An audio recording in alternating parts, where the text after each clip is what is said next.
रात की सवारी। रात के 2 बज रहे थे। जोरों की बारिश हो रही थी। घना अंधेरा था। बादल रह रह कर गरज रहे थे।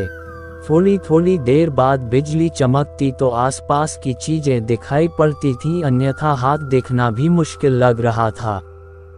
झारखंड के घाटशिला स्टेशन के बाहर रामदीन अपना ऑटो लगाए सवारी का इंतजार कर रहा था।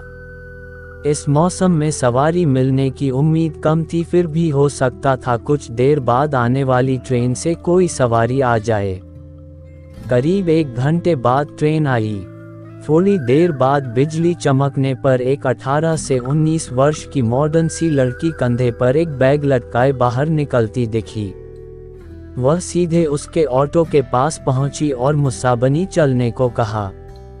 रामदीन ने कहा कि रात का वक्त है, इसलिए वहां चलने पर 500 रुपये लूंगा, नहीं तो 2-4 घंटे इंतजार कर लीजिए, सुबह 100 रुपये में ले चलूंगा। लड़की बोली अभी 200 रुपये रखो, बाकी वहां पहुंचकर दूंगी, और ऑटो पर बैठ गई। रामदीन ने ऑटो बढ़ा दिया। करीब आधा घंटे बाद वह गंतव्य तक पहुंचा।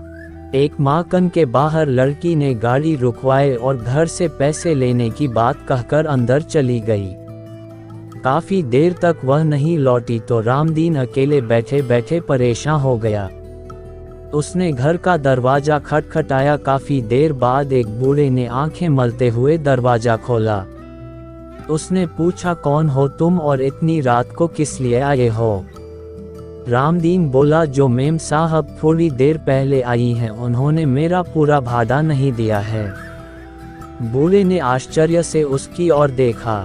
बोला, यहाँ तो कोई मेम साहब नहीं रहती, मैं अकेला रहता हूँ। रामदीन की नज़र एक फोटो पर पड़ी। उसने कहा, यही मेम साहब तो आई थीं, उन्हें स्टेशन से लेकर आया हूँ। बूढ़े ने उसे आश्चर्य से देखा, फिर बोला, इस लड़की को मरे 8 साल हो गए। देखो फोटो पर माला डाला हुआ है, ये मेरी पोती थी, ये कैसे आ सकती है? रामदीन के होश उड़ गए।